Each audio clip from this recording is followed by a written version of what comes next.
Sa tuwing sasapit ang 2:00 ng umaga, parang may tali ang talampakan ko na humihila palabas ng pinto. Sa maliit kong unit sa ikatlong palapag, ang balkonahe ang tanging lugar na walang tanong at walang oras. Dito, ang hangin ay malamig at maramot sa amoy.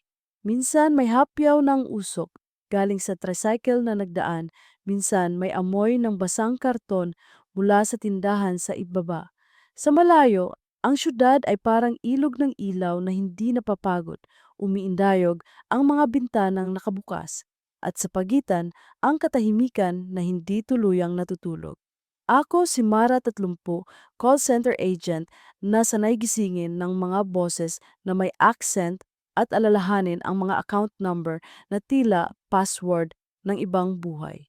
11:00 ng gabi ang login ko, 7:00 dapat ang logout, ngunit madalas pahabain ng escalations ang gabi.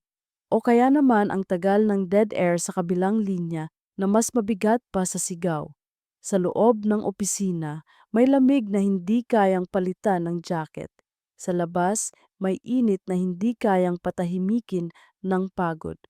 Sa pagitan nila, may balkonahe ko na laging naghihintay. Noong unang buwan ko rito, hindi ko pinansin ang tapat na balkonahe.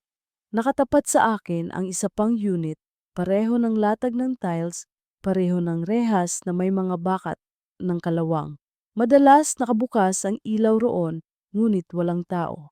May ilang gabi na maririnig ko ang kaluskos ng kahoy, ang mahinang tikatik ng tunog na parang nalalaglag na plectrum sa sahig, sa kasusunod ang mga nota ng gitarang hindi buo, parang pinag-aaralan, pinipisil, inuulit, binabawi. Hindi ko makita ang tumutugtog, nakaharang ang kurtina at ang sobrang dilim ng pagitan naming dalawa ay nilalamon ng anino. Sa ikaapat na linggo, lumabas siya. Payat, medyo kulot ang buhok, may nakasabit na itim na gitara. Tinuklap niya ang kurtina at hinayaang pumasok ang hangin. Naka-shirt na maluwag, may stain ng kape sa laylayan. May ngiti siyang may pagod sa gilid, tipong sanay umuwi ng huli at gumising nang wala sa oras. Nagkatinginan kami sandali, yung uri ng tingin na hindi humihingi ng pangalan, ngunit kumakaway ng maliit na nandito rin ako. Itinaas ko ang tasa kong may lamig na kape, itinaas niya ang bote ng tubig. Hindi kami nagsalita. Kinabukasan, pareho rin ang oras. 1:57 a.m. Ang langit ay kulay abong basang papel. Lumabas ako. Naroon na siya, nakaupo sa mababang bangko, pinapainit ang mga daliri sa leeg ng gitara. Magandang umaga? Hindi ko alam kung tamang salita. Tumango siya at ngumiti, hindi agad nagsalita, parang araw na ayaw pa magpakilala. Tinugtog niya ang unang 3 nota na parang tinatantiya kung kaya kong makinig. Kumalas sa pagitan naming dalawa ang maliliit na tunog na kumikiskis sa kalawang ng hangin. Iyon ang unang gabing hindi ako sumagot sa email sa phone ko sa oras ng break. Ang break ko sa floor ay 2 a.m. Eksakto. Sinubukan kong buuhin sa isip ko ang script kapag lumapit siya. Hi, kapitbahay lang ako, hindi ako reklamo. Nakakatawa, sanay akong makipag-usap sa mga estrangherong nasa ibang bansa, ngunit hirap akong bumati sa taong nasa tapat lang ng bintana. Nagpasya akong manahimik. Ang katahimikan naming dalawa ay nagkaroon ng hugis. Tunog ng nylon strings, hinga ng usok mula sa sigarilyo ng guard sa ibaba, hikab ng langit sa gilid ng gusali. Sa susunod na gabi, nagdala ako ng kape. Matagal ko nang alam ang tamang timpla para sa oras na iyon. 2 kutsaritang kape, 1 kalahati ng asukal, walang gatas. Nilagay ko sa lumang mug na may gasgas ang bibig. Nang lumabas ako, naroon na naman siya. Gusto mo? Sigaw bulong ko, itinaas ang tasa. Sobra sa akin, dagdag ko, kahit alam kong para talaga sa kanya. Tumayo siya at tumawa ng ganoon pa rin, pagod na may liwanag. Kung may paraan, sagot niya. Papano? Napatingin kami sa rehas na naghihiwalay sa pagitan ng dalawang balkonahe. Hindi sapat ang layo para umabot ang kamay, ngunit sapat para maalala mo ang distansya ng mga dapat hindi nagtatama. May lumang timba sa gilid ko, butas na sa ilalim, at may tali akong ginagamit para isabit ang maliit na paso ng sampagita kapag malakas ang hangin. Ikinabit, itebit ko ang tali sa hawakan ng mug, inabot sa kanya habang nakausli ang kalahating katawan ko sa rehas. Ingat, sabi niya, baka ikaw ang mahulog. Sanay na, sagot ko. Sanay mahulog, sagot niya, pabirong maingat. Sanay kumapit, sagot kong walang biro. Hinila niya ang tali, tapat at dahan-dahan, parang paghinga na ayaw guluhin ang gabi. Nang makarating sa kanya ang tasa, suminghot siya ng malalim, saka lumunok na, para bang sinasalo ang init na hindi kayang ibigay ng ilaw ng poste. Paulo, sabi niya, itinutok ang bibig sa gilid ng mug para mas marinig ko. Ako si Paulo. Mara, sagot ko. Ako yung tanod ng balkonahe. Tumawa siya at tinipa ang gitara. Anong shift mo? Tanong niya. Night, sagot ko. Buhay ko yan. Tumango siya. Ako naman bar hanggang hating gabi, kung may extra hanggang madaling araw. Pero dito ako nagpapahinga. Bakit hindi ka natutulog? Kasi mas maingay sa loob kapag nakapikit, sagot niya. Mas tahimik sa labas kahit may tricycle. Mula noon, parang naging kasunduan ang oras. 2:00, lalabas ako. 2:00 din, lalabas siya. Minsan ako ang may kape. Sa tali, dahan-dahang inilalaglag at hinihila. Minsan, siya ang may dala, isang maliit na thermos na may sticker ng bar na pinagtatrabahuhan niya. May pangalan niyang Paulo na may o na parang A. Kapag walang kape, may tinapay. Kapag walang tinapay, may kwento. Hindi marami, hindi rin konti. Tamang dami para hindi sumabog ang gabi. May girlfriend ka? Tanong ko minsan, hindi ko alam kung bakit. Nauna ang bibig bago ang pag-iingat. Meron, sagot niya, simple, walang pag-iwas. Si Tina. Nasa probinsya siya, matagal na. Dito lang ako sa Maynila. LDR? Tanong ko, nagbibigay ng ngiting walang ibig sabihin. Oo, LDR na parang humihinga lang kapag may lakas, sagot niya. Minsan nagpapadala siya ng mensahe kapag may signal. Minsan wala, pero nandito siya, tinuro niya ang dibdib, hindi ang phone. Iyon ang unang beses kong naramdaman ang maliit na pako sa pagitan ng ribcage at pag-asa. Hindi masakit, paalala lang na huwag magpagalaw ng sobra. Ako naman, walang kwento tungkol sa pag-ibig na maibabahagi. Siguro dahil wala akong nasimulan na tumagal. Ang trabaho ko ay parang tulay na gawa sa tawag at script. Sa kabila ng mundo, may boses na magsasabing, I'm sorry to hear that. At ako ang magiging salamin ng paghingi ng tawad na hindi ko naman kasalanan. Sa huli ng shift, ang hangin ng umaga ang tanging bagay na hindi humihingi ng paliwanag. May pamilya ka rito? Tanong ni Paulo minsan. Meron pero malayo, sagot ko. Mas madali kung malayo. Bakit? Kasi pwede mong isipin na okay sila kahit hindi ka tumatawag. Masakit yan, sabi niya. Mas madali, sagot ko. Hindi lahat ng madali gumagaling.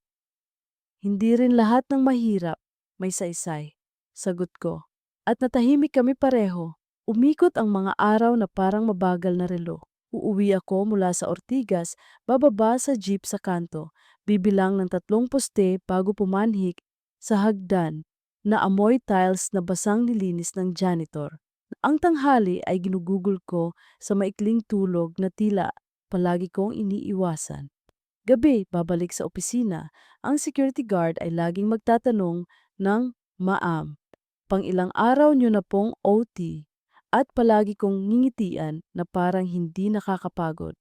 At sa pagitan ng lahat, ang 2:00 na may liwanag ng poste at bakal ng rehas. Doon tumatama ang mundo sa isang maliit na punto kung saan kasyang-kasya ang 2 tasa at 2 tao na ayaw magsinungaling. Isang gabi ng Martes, malagkit ang hangin. May bagyong hindi tumama sa lungsod ngunit pinipiga nito ang ulap. Lumabas ako nang hindi nag-jacket at si Paulo ay naroon, hawak ang gitara na may bago ng gasgas. Nabasag yung strap, sabi niya. Kailan? Kanina, may lasing na sumayaw, tinamaan yung mic stand, bumagsak. Ikaw? Buong buo pa, biro niya sabay ngiti. Pero may sugat ang pride.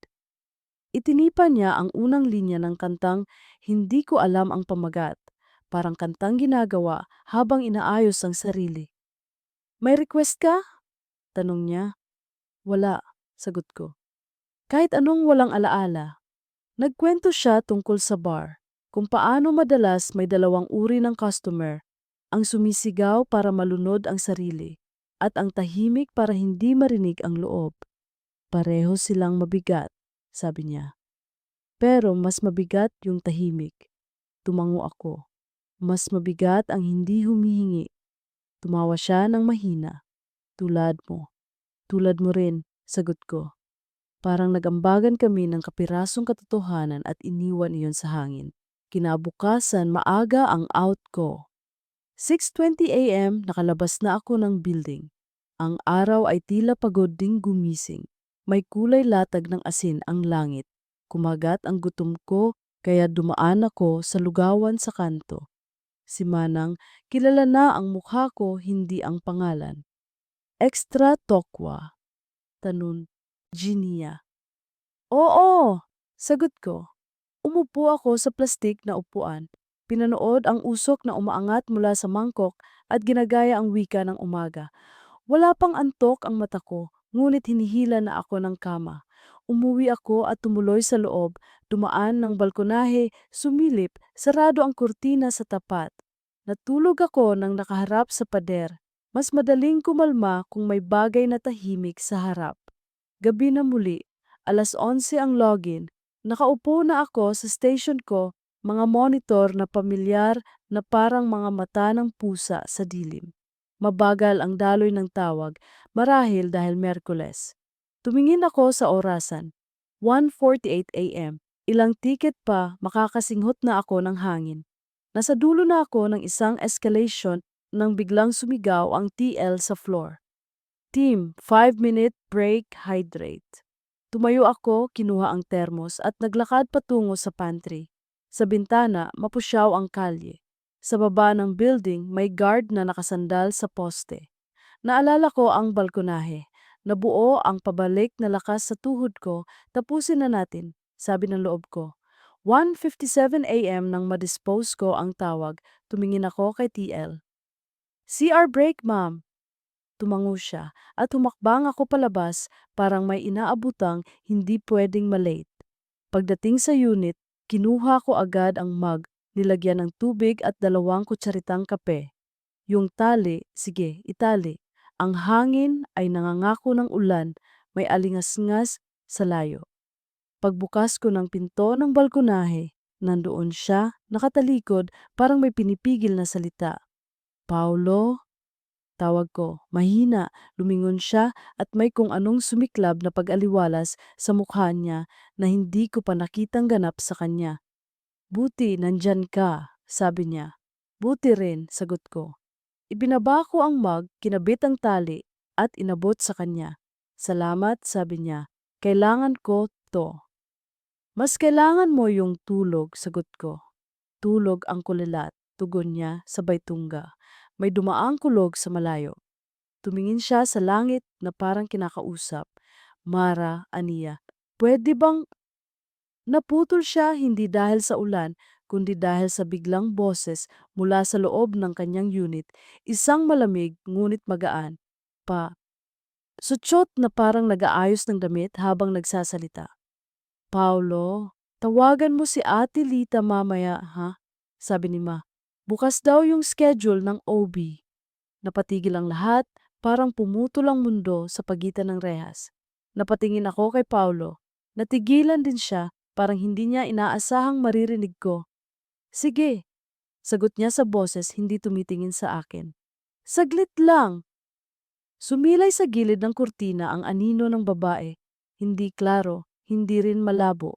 parang bakas lang ng umaga sa takip silim. Hindi ko alam ang itsura niya, ngunit malinaw na hindi siya alingaw-ngaw lang ng radyo. Totoo ang boses na iyon sa loob ng kanyang unit. Girlfriend mo?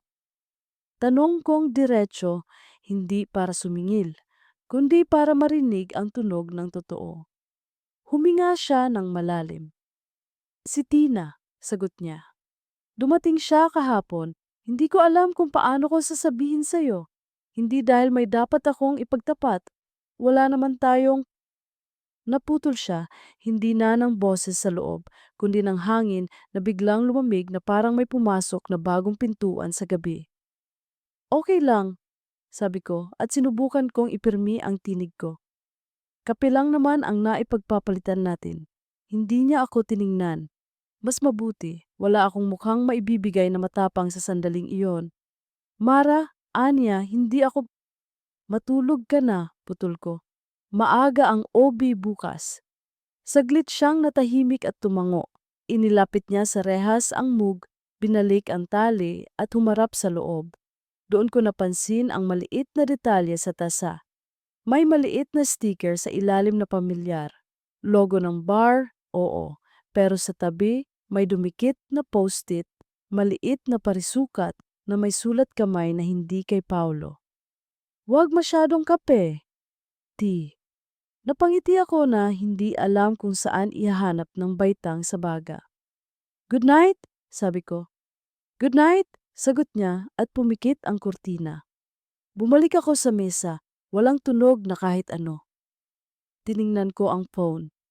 2:13 a.m. May 2 missed call mula sa TL. Wala pala akong na-update sa messenger na lumabas ako sandali. Bumaba ang dibdib ko na parang naubusan ng hagdan. Nag-type ako ng maikling back on station at tumakbo pabalik sa opisina. Hawak ang jacket na parang may kakapitan dapat. Sa floor, ni hindi ko na maalala ang mga sumunod na tawag.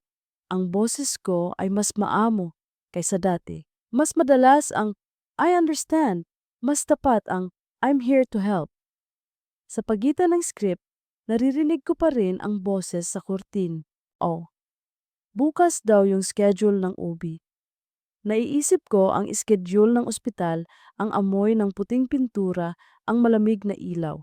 Naiisip ko si Paulo, nakaupo sa bangko, hawak ang gitara na hindi pa nalilinis ang gasgas. Naiisip ko ang tali ng mug na paulit-ulit na naiguguhit sa hangin. Paglabas ko ng opisina, 6:49 a.m., ang mundo ay parang bagong hugas ngunit hindi tuyo. Umuwi ako sa ilalim ng langit na kulubot, pinilit huwag tumingin sa kabila ng kalsada kung saan nakatayo ang gusaling kaharap ng sa amin.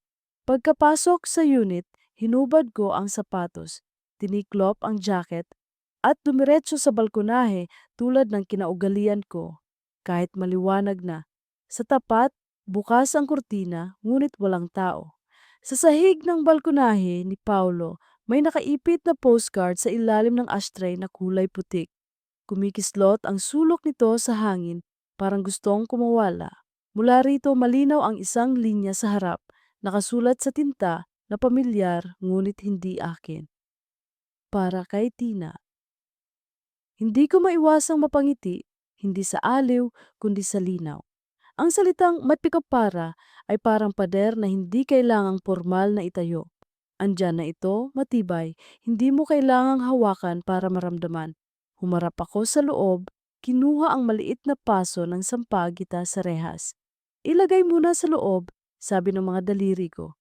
Baka malagas sa hangin ang isang bagay na hindi naman sa akin.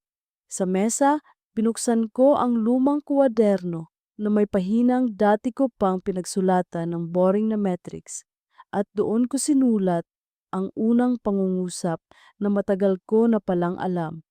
May mga pag-uusap na ipinanganak para tumigil sa hangin.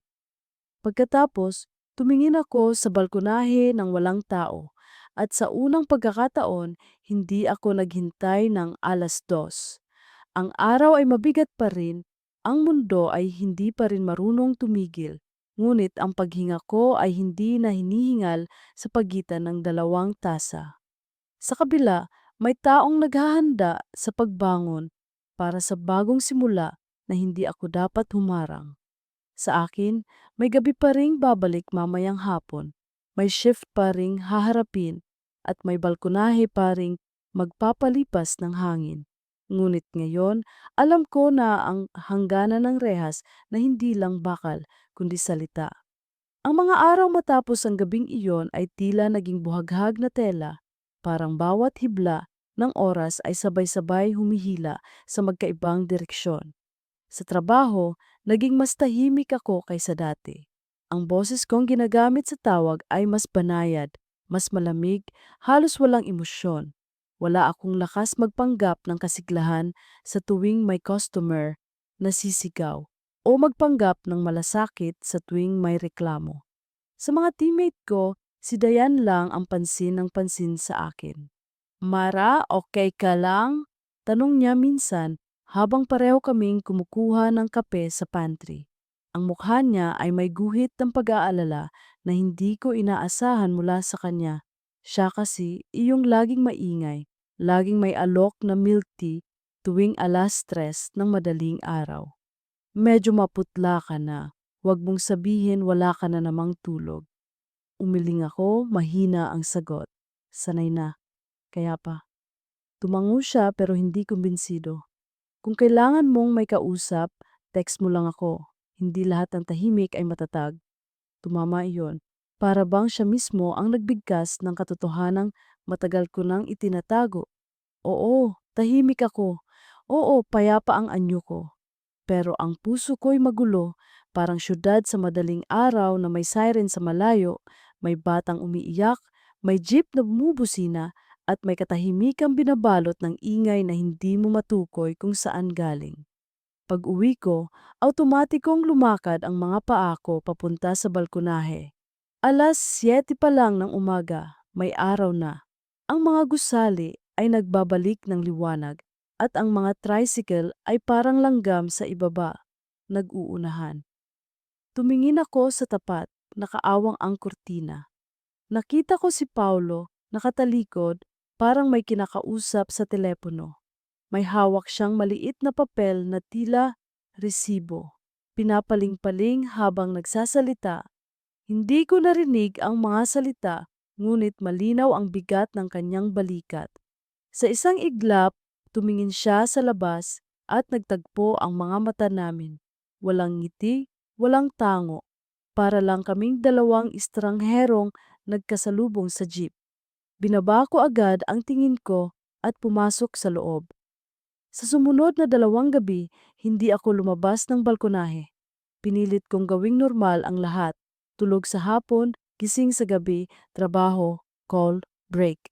Ngunit kahit anong pilit kong ibalik sa dati, tuwing sasapit ang 2:00, parabang may malakas na kamay na humihila sa akin palabas. Kaya noong 3 gabi, bumigay ako. Lumabas ako sa balkonahe. Ang hangin ay may dalang amoy ng basang lupa. Tahimik ang syudad, ngunit hindi tulog.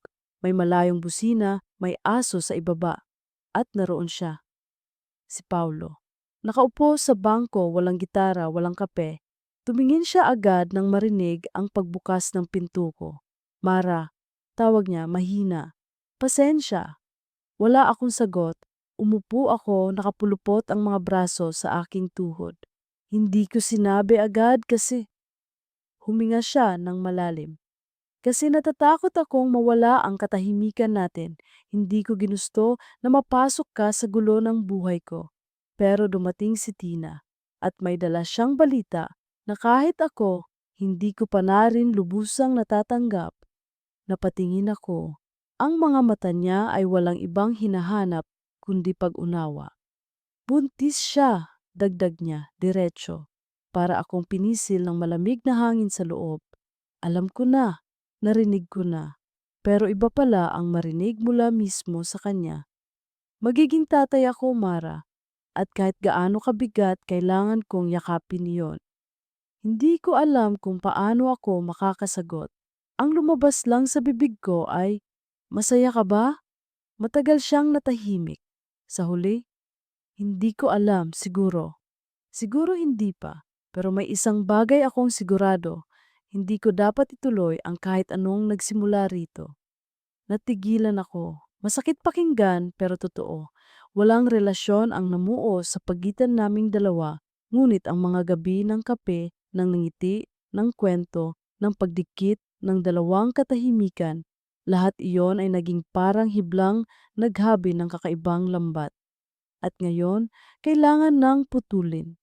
Alam ko, sagot ko, halos pabulong. Hindi ko naman inisip na napahinto ako dahil baka mapahiya lang ako sa sariling bibig na may pupuntahan ito. Ngumiti siya ng mapait. Pero kahit sandali, naging totoo ka sa akin. At salamat. Salamat kasi pinakinggan mo ako ng walang hinihingi. Hindi lahat ng gabi ay may ganun. Nagtagal kami sa katahimikan. Ang oras ay parang huminto, ngunit hindi. 2:38 na pala nang tignan ko ang relo. Gusto ko pang manatili, pero alam kong hindi na tama. Tumayo ako. "Good night, Paulo," sabi ko at pumasok ng hindi lumingon. Kinabukasan, hindi ako makatulog. Umiikot sa isip ko ang lahat ng sinabi niya, kaya naglakad-lakad ako papunta sa palengke. Doon, sa gitna ng mga tindang isda, gulay at prutas, nakakita ako ng maliit na paso ng sampagita. Simple, mura, maliit. Binili ko ito. Pag-uwi, inilagay ko sa rehas ng balkonahe ko para may amoy ang hangin, para may buhay kahit wala ng gabi ng kwento. Ngunit sa gabing iyon, habang nakatingin ako sa paso, biglang tumunog ang cellphone ko. Hindi karaniwan iyon. Halos walang tumatawag sa akin maliban sa trabaho. Pagtingin ko si Paulo. Natigilan ako. Tumunog ulit. Sinagot ko, halos hindi makahinga. "Mara," sabi niya sa kabilang linya, boses na parang basag, parang mahina. "Pasensya. Huling tawag na ito, gusto ko lang sabihin, salamat sa lahat, salamat sa kape, sa katahimikan, sa mga gabing hindi ako nag-isa. Alam kong wala tayong pinangako, pero kung nasaktan kita kahit papaano, patawarin mo ako." Hindi ako nakapagsalita agad. Gusto kong sabihin okay lang. Gusto kong sabihin hindi ako nasaktan. Pero ang totoo, nasaktan ako. Hindi dahil umasa ako ng higit, kundi dahil may mga bagay na nagsimula kahit wala namang inaasahan. "Mara?" Tawag niya ulit. "Paulo," sagot ko, mahina. "Walang dapat humingi ng tawad. Hindi mo kasalanan na may gabi tayong naging totoo. Hindi mo kasalanan na kailangan na nitong matapos." Tahimik siya sandali. "Salamat," bulong niya. At pinutol ang tawag. Naiwan akong nakahawak sa cellphone. Parang bigat ng syudad ay nakapatong sa palad ko. Tumitig ako sa paso ng sampagita. Kinuha ko ito, dahan-dahang inalis sa rehas at inilagay sa loob ng kwarto para hindi siya lamunin ng hangin. Pagkatapos, binuksan ko ang diary ko, ang matagal ko nang hindi sinusulatan. Sa unang pahina ng bagong yugto, isinulat ko, may mga pag-uusap na ipinanganak na tumigil sa hangin.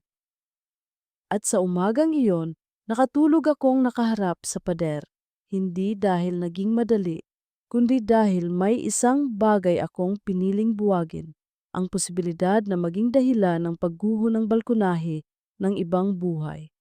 Ang mga araw ay dumaan na tila walang direksyon, ngunit bawat oras ay may laman na hindi ko matanggal. Sa opisina, tuloy ang mga tawag, ang script, ang paulit-ulit na, "Thank you for calling. Have a great day." Ngunit sa pagitan ng bawat linya, naroon ang katahimikan ni Paulo, ang gabing iyon sa telepono, ang bigat ng huling salamat at ang dagundong ng boses niyang parang naglalakad sa pagitan ng pag-alis at pamamaalam. Bumabalik sa isip ko ang sampagita. Nakatabi ngayon sa mesa ng aking kwarto, hindi na nakalantad sa hangin. Minsan, sa umaga, pagising ko, naaamoy ko ang mahina nitong bango. Hindi matapang, hindi rin kulang. Parang paalala na kahit maliit, may presensiya pa rin. Sa gabi, bago ako pumasok sa opisina, dumadaan ako sa paso at dinidiligan ito. Isang ritual na tila nagiging kahalili ng mga gabing wala na. Sa ikatlong linggo matapos ang huling tawag, nag-iba ang pakiramdam ng balkonahe. Wala na ang inaasahan kong tunog ng gitara. Wala na ang kalansing ng tasa sa tali. Wala na ang boses na bumubulong mula sa kabilang rehas. Ngunit kahit wala, parang may bakas pa rin ng lahat ng iyon sa hangin. Kaya minsan, kahit wala na akong dahilan, lumalabas pa rin ako 2:00 ng umaga, dala ang tasa ng kape, umuupo at tinitingnan ang mga ilaw ng syudad. Isang gabing iyon, habang nagmamasid ako, biglang bumukas ang kurtina sa tapat. Doon, nakita ko si Tina. Payat siya, mahaba ang buhok, at may halakhak na pumuno agad sa balkonahe. Nakatingin siya pababa, hawak ang telepono, kausap marahil ang kaanak. Sa sandaling iyon, naramdaman ko ang tunay na presensiya ng isang taong dati pangalan lang sa mga kwento ni Paulo. At ngayon, siya na ang laman ng rehas. Siya na ang may-ari ng boses sa loob. Pinagmasdan ko siya mula sa malayo at sa kauna-unahang pagkakataon, naramdaman kong hindi na ako kabilang sa pagitan ng dalawang balkonahe. Kinaumagahan, umalis ako ng mas maaga, papasok. Dumaan ako sa karinderya ni Aling Marites sa kanto. "Mara, ang aga mo ngayon," bati niya. "May overtime." Tumangulang ako at umorder ng lugaw. Habang kumakain, napatingin ako sa jeep na dumadaan. May batang nakadungaw sa bintana, nakangiti kahit ang hangin ay marumi at magulo. Naisip ko, baka ganoon din si Tina, may hawak na bagong simula sa kabila ng lahat. Nang makabalik ako sa unit, dumiretso ako sa diary. Sinimulan kong isulat ang mga bagay na hindi ko nasabi kay Paulo. Na minsan, sa bawat tinig niya, nakikita ko ang sarili kong takot sa pag-iisa. Na ang bawat kape ay hindi lang inumin, kundi tulay para maramdaman kong may kasama ako. At na kahit wala kaming pinangako, may sugat pa rin ang pagbitaw. Habang sinusulat ko iyon, narinig ko ang ingay mula sa tapat. Halakhak ni Tina at boses ni Paulo. Hindi ko maintindihan ang mga salita, ngunit ramdam ko ang liwanag. Isinarak ko ang bintana. Hindi dahil galit ako, kundi dahil alam kong iyon na ang dapat kong gawin. Sa trabaho, sinubukan kong ibaling ang isip. Pumayag akong sumama sa mga ka-team ko pagkatapos ng shift. Nagpunta kami sa isang maliit na kainan, kumain ng tapsilog at nagkwentuhan tungkol sa mga supervisor na laging mahigpit. Si Dayan, gaya ng dati, laging puno ng buhay. Mara, minsan kailangan mo ring lumabas sa comfort zone mo. Hindi pwedeng trabaho balkonahe lang, may buhay din sa labas ng rehas. Ngumiti ako at sa loob napaisip. Totoo nga, pag-uwi ko, dinala ko ang mga salita niya. Binuksan ko ang Spotify, pinakinggan ang mga kantang hindi ko pa naririnig. Habang nakahiga, naramdaman kong unti-unti may puwang na nagbubukas para sa ibang bagay. Hindi man agad, ngunit naroon. Ngunit sa ikaapat na linggo, isang bagay ang nangyari na hindi ko inaasahan. Hating gabi iyon, 2:00 na, at hindi ko sana balak lumabas. Pero may narinig akong tunog mula sa tapat. Hindi gitara, kundi iyak ng sanggol na parang hinahaplos ang gabi. Tumigil ako, naglakad papunta sa balkonahe. Doon, nakita kong nakabukas ang kurtina. Si Tina, hawak ang ultrasound photo, umiiyak ngunit nakangiti. Si Paulo, nakayakap sa kanya, hawak-hawak ang tiyan niya na parang hawak ang buong mundo. Tumigil ang oras. Hindi ko alam kung ilang minuto akong nakatayo. Pinagmamasdan sila mula rito. At sa sandaling iyon, malinaw ang lahat. Ang mga gabi ng kape at kwento ay hindi kailanman akin. Hindi sila itinanim para sa akin, kundi para sa isang pamilya na nagsisimula na. Ako'y dumaan lang sa pagitan, naging pahina sa kanilang libro, hindi ang pamagat. Pumasok ako sa loob, kinuha ang paso ng sampagita at muling itinabi sa mesa. Nilagyan ko ng tubig, pinunasan ang dahon na sa tabi nito Inilagay ko ang diary, pinuklat ang huling pahina at sinulat. Noko, may mga gabing dumaan lang ako at sapat na iyon. Nang matapos, humiga ako. Hindi ako nakatulog agad, ngunit ang bigat sa dibdib ko ay tila nabawasan. Sa unang pagkakataon, tanggap ko na hindi lahat ng kwento ay kailangang ako ang bida. Minsan, ako lang ang saksi at ang pagiging saksi ay isa na ring uri ng pagmamahal. Sa labas, patuloy ang iyak ng bata, halakhak ni Tina at mahinang boses ni Paulo. At ako, sa aking balkonahe, marunong nang ngumiti sa katahimikan. Ang mga linggo ay lumipas na parang alon na hindi mo kayang pigilan. May mga araw na tahimik, may mga gabi na puno ng ingay, ngunit sa lahat ng iyon, nanatiling malinaw sa akin ang isang bagay. Hindi na ako bahagi ng pagitan ng dalawang balkonahe. Isang umaga, pagkagaling sa opisina, huminto ako sa pasilyo bago pumasok sa unit ko. Mula roon, rinig ko ang halakhak ni Tina, malutong at puno ng sigla, kasabay ng boses ni Paulo na parang natutong muling tumawa nang walang pilit. May tunog ng kutsara at tinidor na kumakalansing, hudyat na may almusal sa mesa.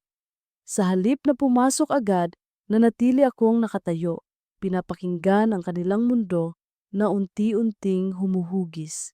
At sa pagitan ng pintig ng kanilang mga boses, ramdam kong iyon na ang simula ng isang bahay na hindi ko kailanman magiging bahagi.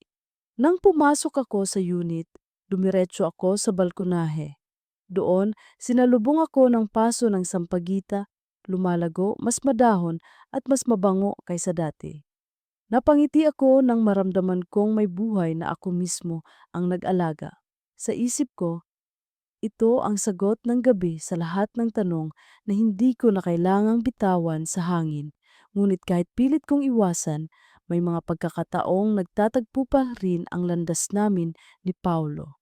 Isang gabi ng Biyernes, mga 11:00, pauwi ako mula sa opisina. Pag-akyat ko sa hagdan, nadatnan ko siyang nakaupo sa pasilyo, may dalang maliit na supot ng gamot. Napatigil siya nang makita ako. Mara, bati niya maingat ang boses, hindi kita inaasahan. Tumango lang ako. Gabi na, hindi ka pa natutulog? Bumili ng gamot kay Tina, sagot niya. Nahilo siya kanina, buntis eh. May halong nangiti ang mga mata niya kahit may pagod. Tumango ulit ako, walang nasabi. Dumaan ako sa kanya at bago ako pumasok, nagsalita siya muli. Mara, salamat ha. Hindi ko na mauulit ang lahat ng nangyari, pero gusto kong malaman mong hindi ako nagsisisi na nakilala kita. Huminto ako, nakatalikod, pinikit ko ang mga mata, hinigop ang malamig na hangin ng pasilyo. Paulo, sabi ko, mahina, hindi lahat ng kwento kailangang ipagpatuloy. May mga kwento ring mas mabuting manatiling alaala. Hindi na siya sumagot. Nang buksan ko ang pinto ng unit ko, ramdam kong iyon na ang huling pag-uusap naming dalawa sa labas ng katahimikan ng mga gabi.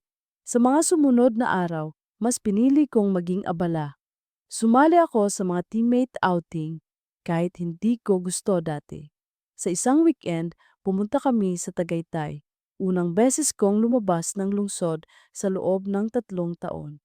Doon, sa ilalim ng malamig na hangin at tanawin ng bulkan, bigla kong naisip, matagal ko nang ikinulong ang sarili ko sa pagitan ng headset at balkonahe.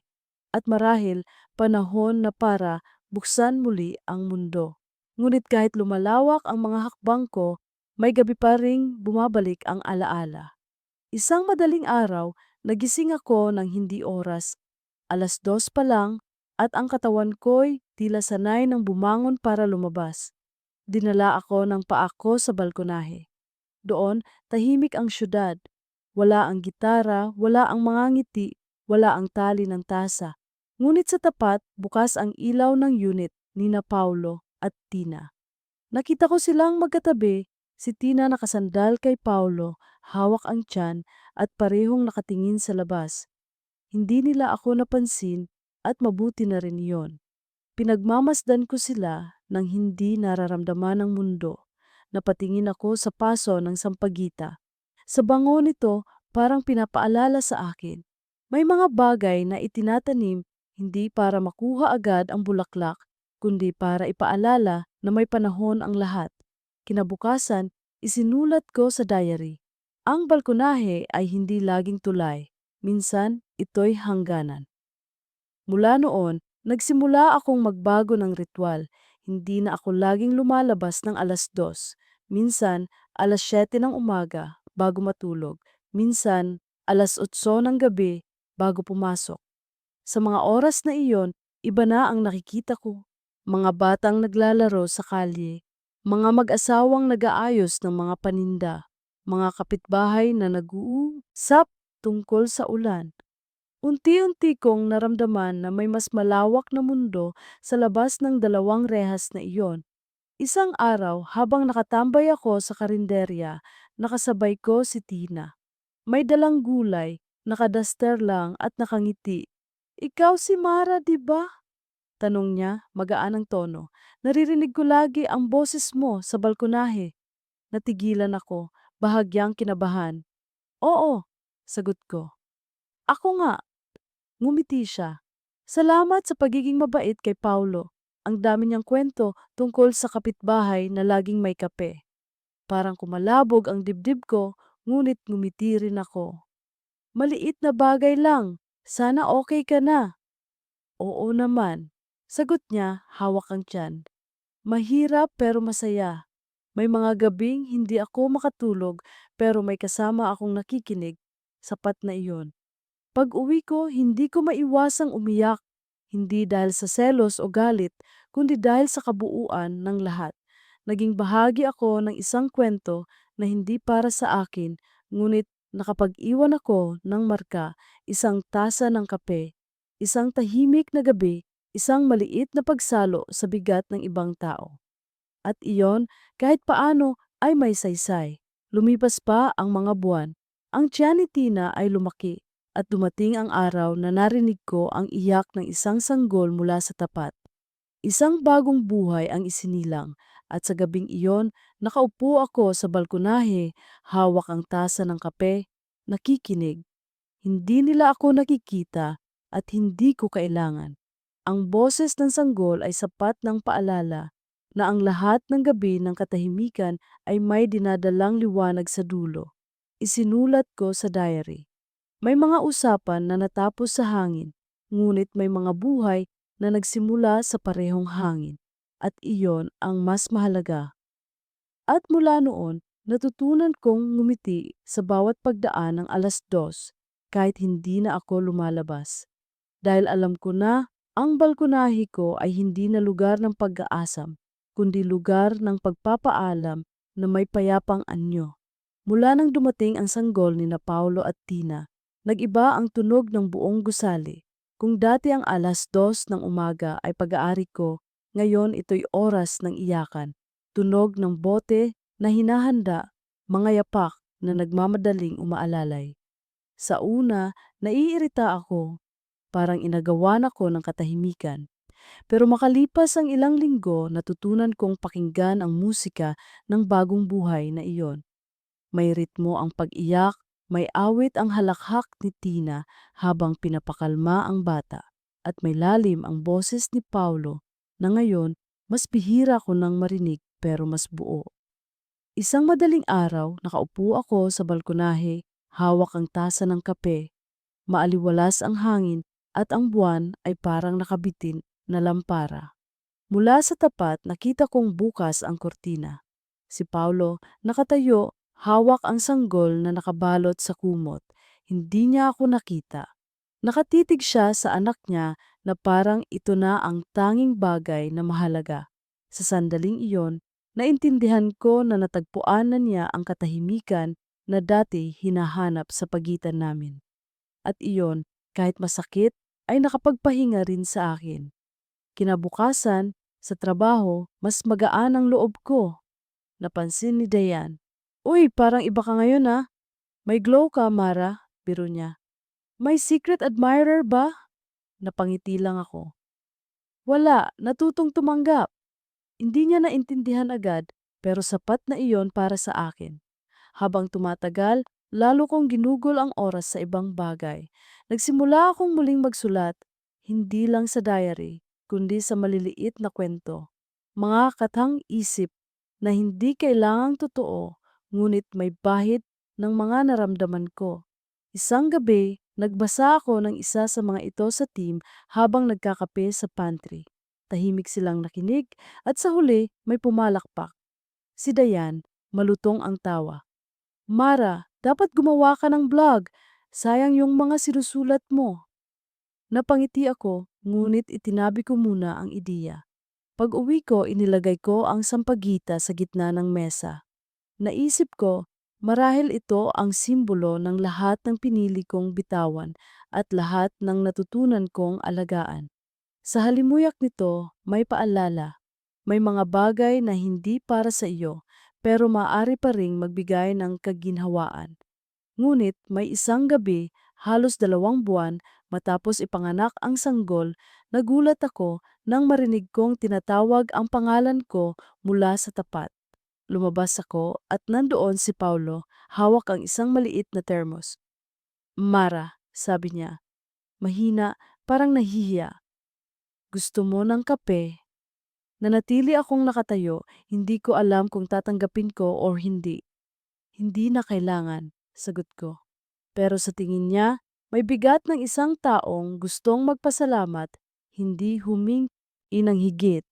Hindi ito tulad dati, dagdag niya agad, halos nagmamadali. Gusto ko lang magpasalamat. Kung hindi dahil sa mga gabing kasama kita, baka hindi ko kinayang umabot sa puntong ito. Tahimik akong umupo, hindi ko tinanggap ang termos, pero hindi ko rin isinara ang pinto. Paulo, sabi ko, may pamilya ka na. Ang pasasalamat ay pwedeng manatili sa salita, hindi na kailangan ng tasa or tali. Tumango siya at sa unang pagkakataon, nakita ko ang pagtanggap sa mga mata niya. Oo, sagot niya, tama ka. Nagtagal pa siya saglit, nakatingin sa lupa, bago tuluyang pumasok. Pagsapit ng madaling araw, isinulat ko sa diary. May mga tao na darating sa buhay mo para ipaalala kung paano mo hinaharap ang pag-iisa. Ngunit kapag natuto ka na, hindi na nila kailangang manatili. Makalipas ang ilang linggo, dumalaw si Tina sa unit ko. May dalang sopas, nakangiti. Mara, alam kong mahirap mag-isa. Baka gusto mo ng kasama. Tinanggap ko iyon at doon ko naramdaman ang kakaibang kabaitan ng isang babaeng minsan kong pinagselosan. Sa halip na galit, inialok niya ang pakikipagkaibigan. At marahil iyon ang tunay na tanda na tapos na ang lahat ng dapat tapusin. Simula noon, naging madalang na akong lumabas ng 2:00 ng umaga. Hindi ko na kailangang hintayin ang katahimikan sa hangin dahil natutunan ko na itong hanapin sa loob ko. Ang balkonahe na minsang naging tulay sa pagitan naming dalawa ni Paulo ay naging lugar na muli kong naangkin. Hindi bilang tagpuan, kundi bilang sariling pahingahan.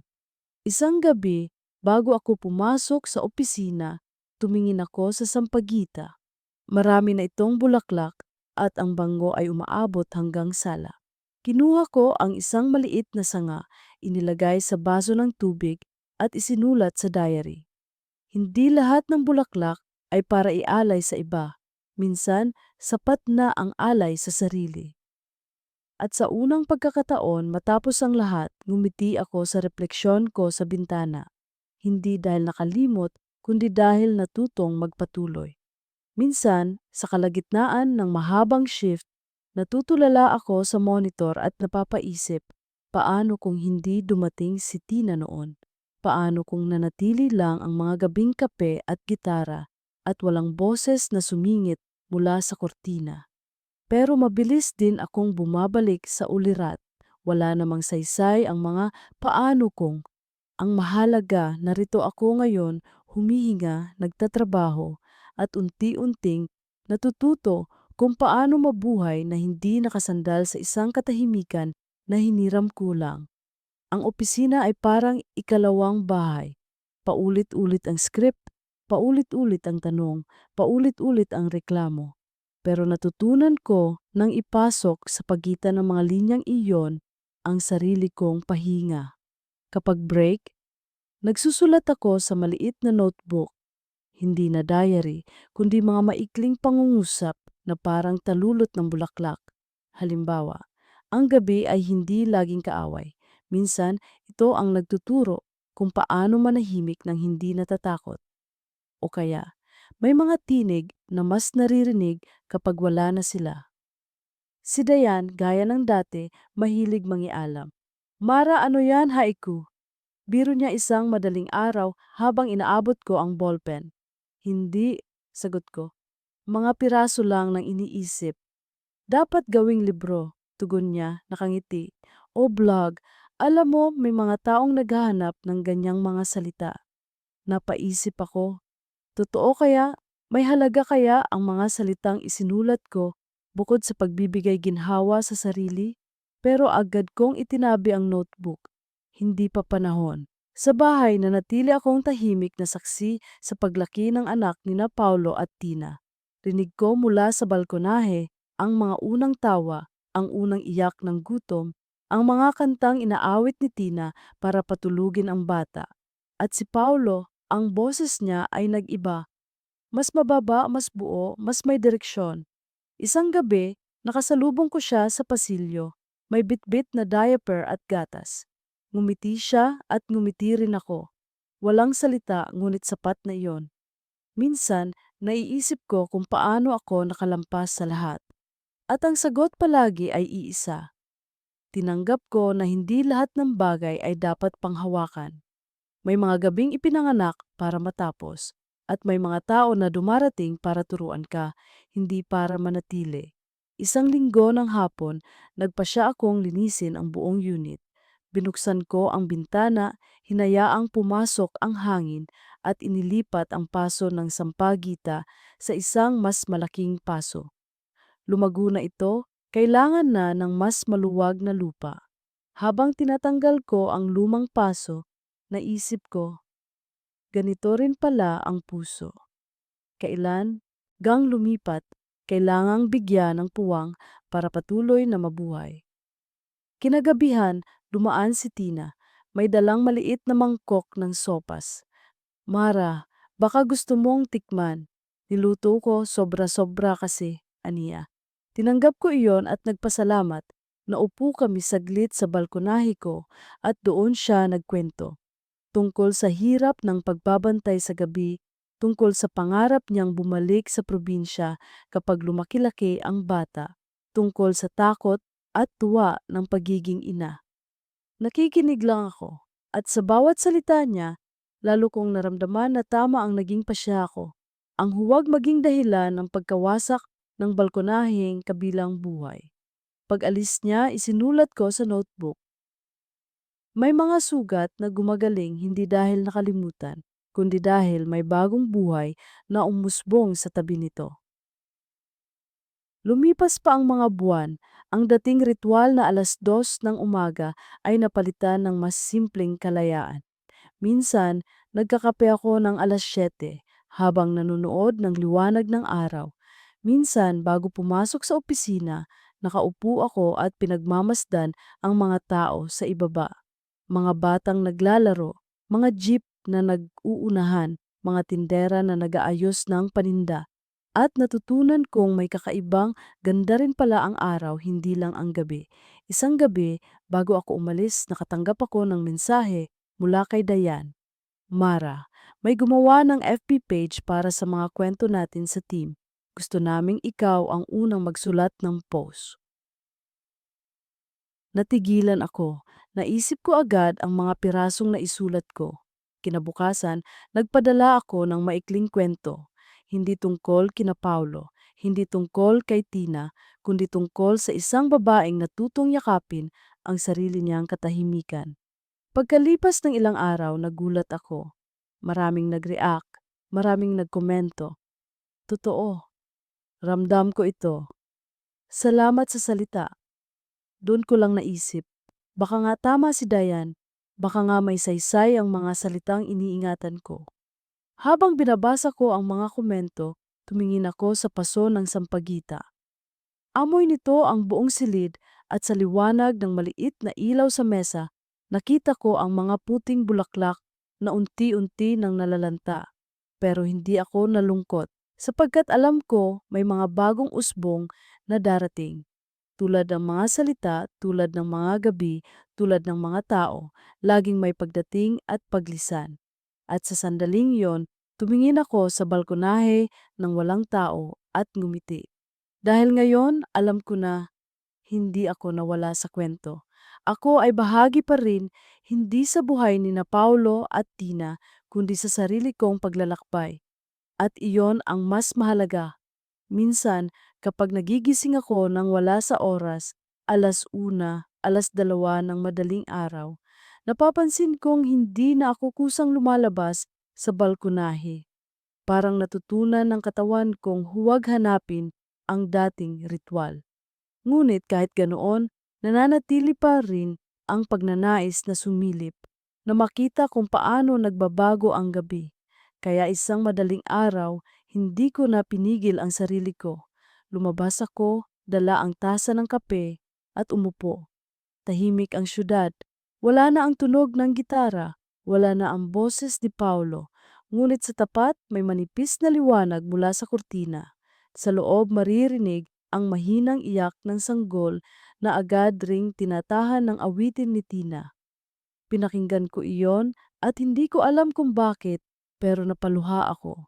Hindi ito luha ng selos o lungkot, parang luha ng pag-unawa. Na ang mga gabing ito na minsan ay akin, ngayon ay pag-aari na ng iba. Pagbalik ko sa loob, binuksan ko ang notebook. Isinulat ko, ang gabi ay parang balkonahe rin, hindi ito sa iyo magpakailanman. Isang araw may papalit, may uusad, at ikaw mananatiling alaala. Pagkatapos, ipinikit ko ang mga mata at nakatulog na may magaan na pakiramdam. Sa opisina, naging abala ako. Dumating ang bagong batch ng mga agent at ako ang naatasang mag-train sa kanila. Hindi ko alam kung bakit ako ang napili ng supervisor, pero marahil nakita niya ang tiyaga ko. Sa unang araw ng training, nakita ko sa mga mukha ng mga baguhan ang parehong takot na naramdaman ko noong una. At sa gitna ng pagtuturo, napagtanto ko, may halaga pala ang mga karanasan ko. Hindi man tungkol sa trabaho lahat, pero nadadala ko ang mga natutunan ko sa gabi.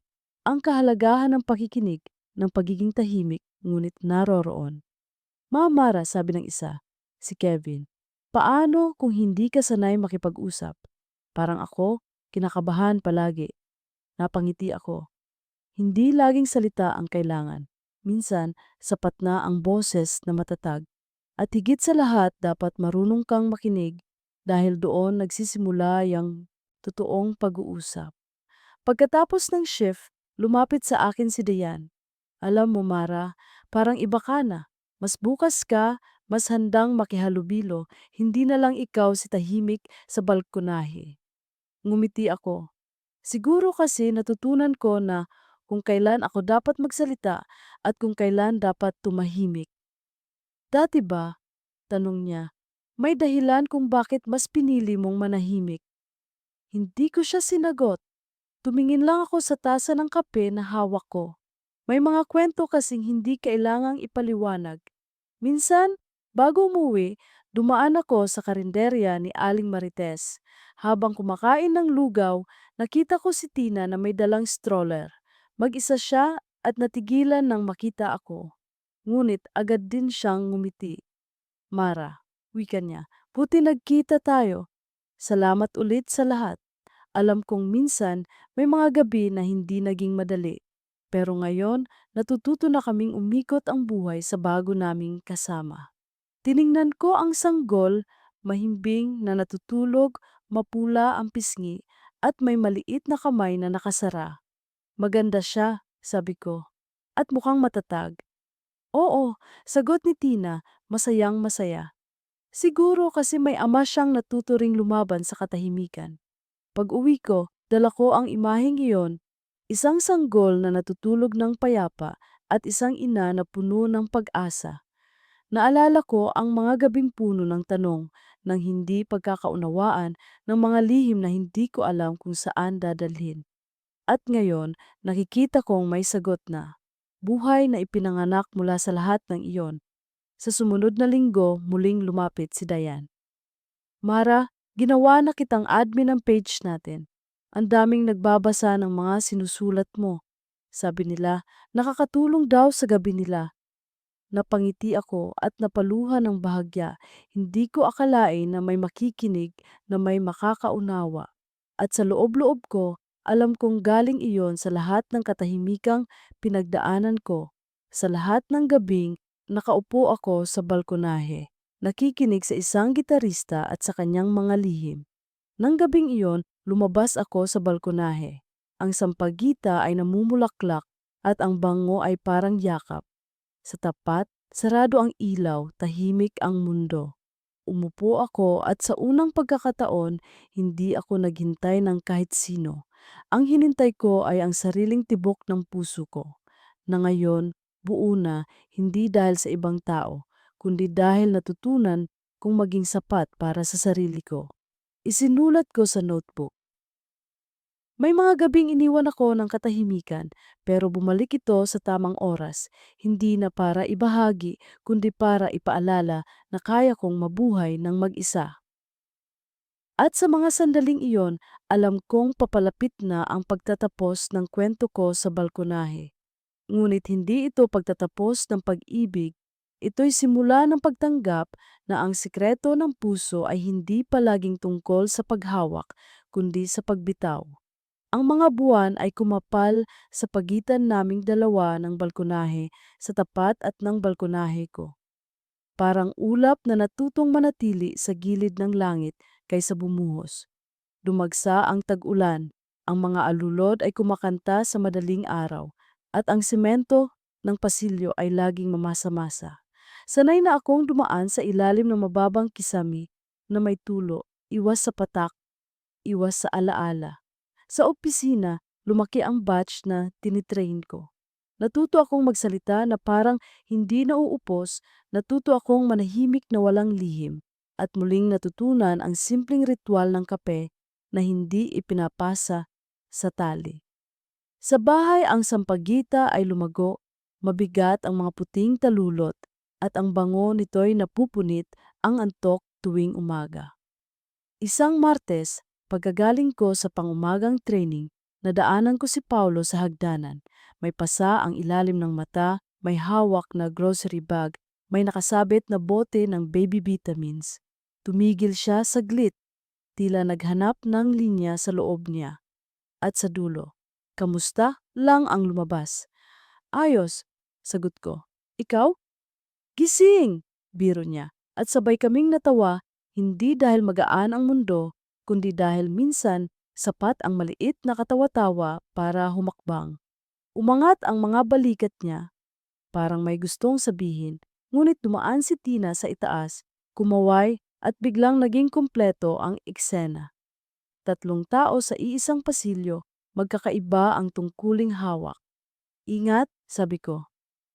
Ikaw rin, sagot niya at nagpatuloy kami sa magkaibang pinto.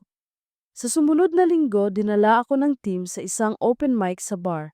Hindi sa bar ni Paulo, kundi sa kabilang kanto. Nagpaalam si Dayan kay TL, sabay tulak sa akin papunta sa entablado. Basahin mo yung sinulat mo, sabi niya, para sa mga gising sa gabi. Nang umakyat ako, nanginginig ang kamay ko. Binuksan ko ang maliit na notebook at binasa ang isang piyesa tungkol sa pagtuturo sa mga bagong agent kung paano makinig ng totoo. Tahimik ang bar habang nagsasalita ako at nang matapos, may iilang palakpak na sapat para hindi ako mabasag. Sa gilid ng liwanag, napansin kong may lalaking tumigil sa pinto, nakikinig, may hawak na paper bag. Hindi ko na tiningnan ng matagal. Pagbaba ko, saka lang pumasok sa isip ko. Marahil si Paulo, iyon. Hindi ko alam kung totoo. Hindi ko na ring inalam. Gabi ng Biyernes, humid ang hangin, parang puwing na ayaw umaalis sa mata. Pag-uwi ko, may brownout. Umuungol ang gusali sa kawalan ng ilaw. Nag-uunahan ang mga flashlight sa mga pasilyo. Amoy kandila ang hangin at pawis ng mga kapitbahay na nagbubukas ng bintana. Pumasok ako sa unit at hinanap ang bateryang lampara. Sa balkonahe, ang syudad ay parang ilog ng itim na salamin na paminsan-minsay tinatamaan ng headlight. Tahimik akong umupo at nakiramay sa dilim na walang kababalaghan hanggang may umiyak. Iba ang iyak, hindi tulad ng gutom o antok. Mataas, sunod-sunod, pumutol sa pagitan ng mga pader. Mula sa tapat, lumabas ako, sumilip. Nakita ko si Tina sa anino ng kandila. Nakayakap sa sanggol na mapula ang pisngi, pawis ang noo. Paulo? Sigaw niya papasok, ngunit walang sumagot. Narinig ko ang kaluskos ng hagdan, ang mga boses ng kapitbahay na naghahanap ng posporo. Tina, tawag ko, hindi malakas pero tiyak. Tumigil siya at lumingon sa dilim ng pagitan namin. Mara, sagot niya, mabasag ang tinig. May lagnat siya. Wala yung thermometer. Wala si Paulo. Bumaba para maghanap ng yelo at charger. Hindi gumagana ang elevator. Sa saglit na iyon, nawala ang pagitan naming bakod. Iniwan ko ang lampara sa mesa. Kinuha ang maliit kong first aid sa kusina. Thermometer na luma ngunit tapat, ilang paracetamol drops na natira noong ako mismo'y trangkaso. Bumaba ako sa pasilyo, humakbang sa dilim na may pabugso. Dumaan sa hagdan na may gumugulong na tsinelas ng bata. Tumawid ako sa unit nila, kumatok. Binuksan ni Tina, kagyat, hawak ang bata. Inabot ko ang thermometer. Sandali, sabi ko, huminga ka muna. Sinukat namin. Mataas. Yelo, bulong niya. Kailangan natin ng yelo. Ako na, tugon ko. Bumaba akong muli, kumatok sa tindahang nakasarado. Sinabi ng bantay na may natira sa cooler. Binili ko, binalot sa malinis na bimpo at ibinalik sa itaas. Sa loob ng unit nila, kaunti lang ang muwebles. Maraming lampin, may maliit na plantsa sa sahig, may larawan sa pader ng tabing dagat na hindi ko alam kung saan. Inilapag ni Tina ang bata sa dibdib niya. Ako naman, maingat na ipinatong ang yelo sa batok nito. Salamat! Bulong niya, nanginginig pa ang kamay. Sa labas ng pinto, umalingaw-ngaw ang mga yabag. Si Paulo, basang-basa ang t-shirt, hawak ang power bank at bagong bili na debateryang fan. Napahinto siya nang makita ako. Hindi siya nagsalita, tiningnan lang ang anak, si Tina at ako. Okay ka lang? Tanong ko, hindi umiwas ng tingin. Oo, sagot niya halos maputol ang hininga. Salamat, Mara. Huwag ngayon ang pasasalamat, sagot ko. Bantayan natin siya. Nagtagal kami roon, 3 katao at isang batang umiiyak sa kandilang marupok. Tinawagan ni Paulo ang barangay clinic. Sinabing hintayin ang mobile nurse. Dumating ang nurse na may dalang portable kit. Tiningnan ang sanggol, nagpaalala ng gamot, nagbili ng pahinga at umalis sa gitna ng ulan na nagsisimula ng pumunit sa labas.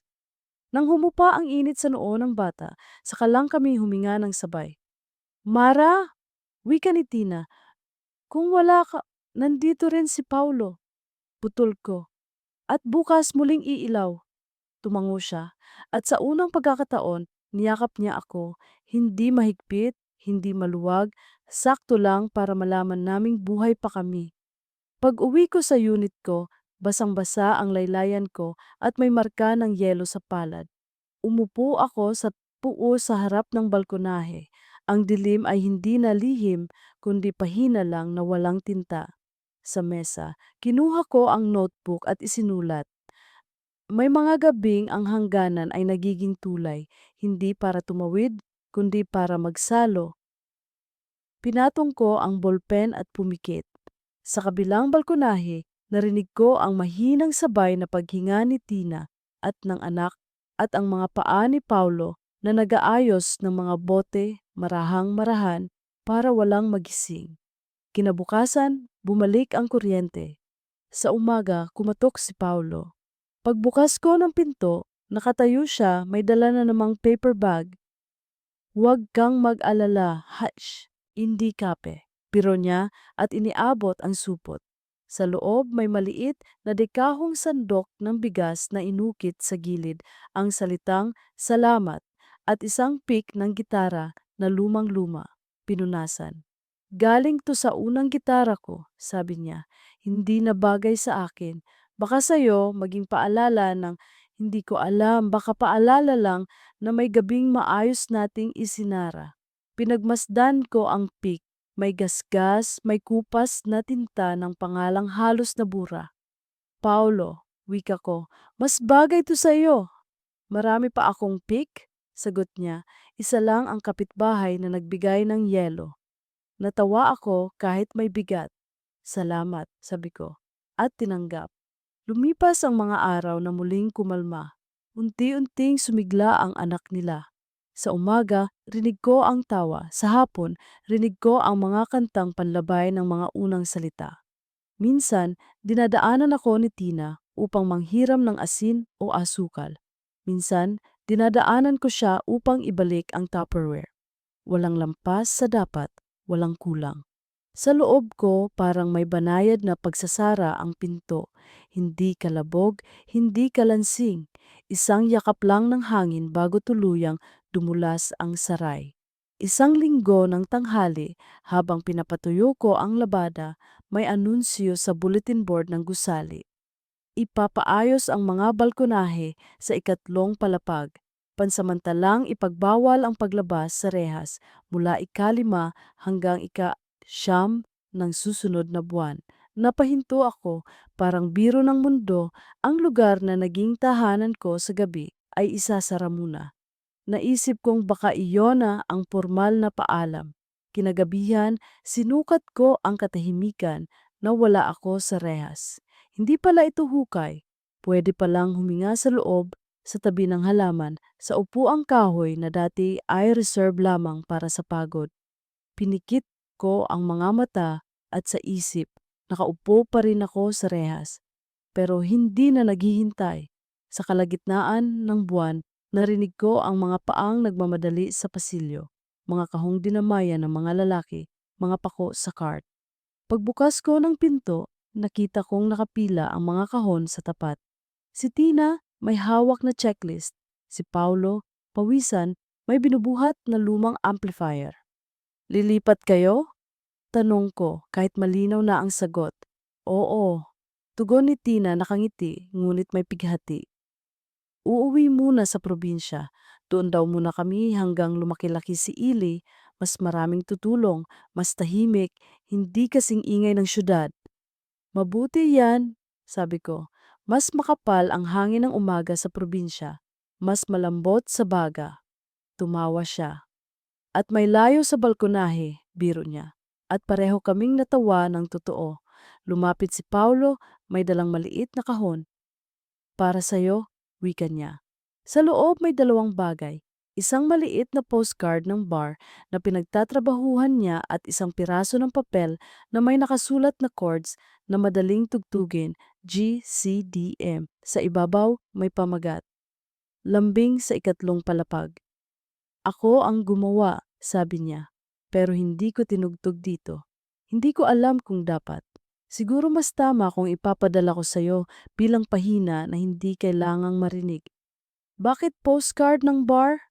Tanong ko, nakangiting may luha sa gilid.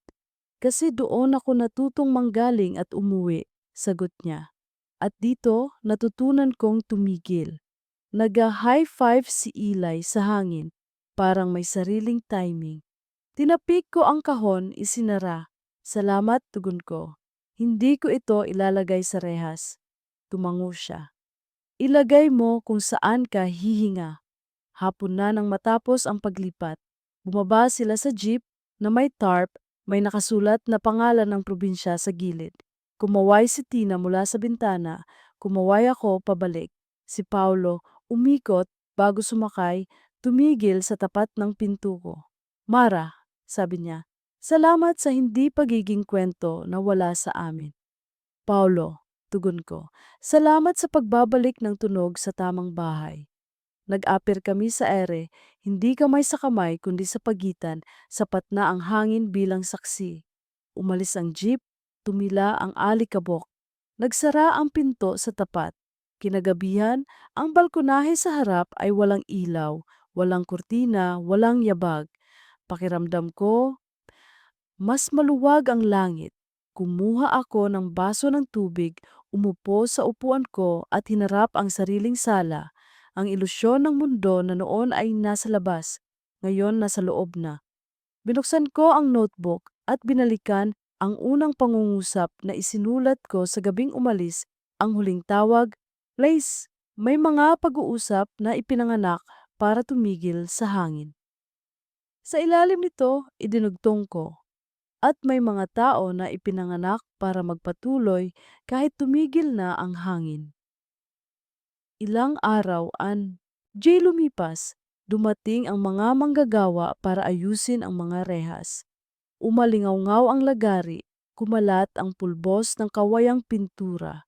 Nagbago ang anyo ng bakal. Pinapanood ko sila mula sa loob, parang pinapanood ang sariling dibdib na tinatahi. Hindi ko na kailangan ang lumang kalawang upang maalala ang nagdaan. Sapat na ang marka sa sahig kung saan madalas ipatong ang tasa at ang bakas ng pako kung saan nakasabit ang tali. Wala na ang tali, wala na ang tasa roon, pero may mesa sa loob at halaman sa gilid, sapat para sa bagong hininga. Isang madaling araw, bago ang update meeting ko sa opisina, binuksan ko ang pinto ng balkonahe at dinala sa loob ang paso ng sampagita. Hindi ko na ito ibabalik sa rehas kapag natapos ang pagkukumpuni. Marahil dito na ito sa loob, kung saan ang halimuyak ay maririnig ng mga pahina ng librong nag-aantay at ng kettle na hindi nagmamadali. Inilagay ko ang halaman sa tabi ng bintana kung saan nakakapasok ang umaga ngunit hindi na kinakain ng gabi. Huling beses kong binuklat ang diary. Sa malinis na pahina, buong linaw kong isinulat. May mga pag-uusap na ipinanganak para tumigil sa hangin. Wala akong idinagdag na paliwanag, walang pirma, walang petsa. Dahil natutunan kong may mga pangungusap na sapat ng tumayo mag-isa. Nang sumunod na umaga, bago pumasok, tumayo ako sa may pintuan at tumingin sa balkonahe nang walang tao. Ang syudad ay kumikilos, ang araw ay umaangat na parang may pisi, at ang hangin ay nagdala ng hindi na pamilyar na katahimikan. Hindi dahil madaling maging payapa, kundi dahil pinili kong huwag maging dahilan ng pagguho ng balkonaheng kabilang buhay. At huwag na ring hayaang mapunit muli ang akin. Ngumiti ako. Hindi malaki, hindi rin maliit. Ngiting sapat para sa isang kwartong marunong nang humawak ng sarili nitong liwanag. Sa paglabas ko ng pinto, dala ko ang pick na ibinigay ni Paulo, nakatago sa bulsa, hindi alahas, hindi alaala na humihingi ng awit. Dala ko rin ang postcard, nakasiksik sa loob ng notebook na unti-unti ko nang pinupuno. Sa unang kanto, huminto ako, bumili ng pandesal, sumakay ng jeep. Ang lungsod ay umuugong. Sa likod ng ingay, may espasyo para sa akin. Bukas, malinaw, walang tali. At sa gabing babalik ako, hindi ko naaabangan ang 2:00. Kapag sumiklab man muli ang pagnanais lumabas, bubuksan ko ang bintana at papasukin ko ang hangin. Walang hinihintay na anino sa tapat. Walang ipinadadala, walang isinusukli. Dahil natapos ang kwento, hindi sa isang malakas na kalansing, kundi sa tahimik na paglalakad palayo. Dala ang sampagita sa loob at ang puso na marunong ng pumili kung saan tumitigil ang salita at saan nagsisimula ang buhay.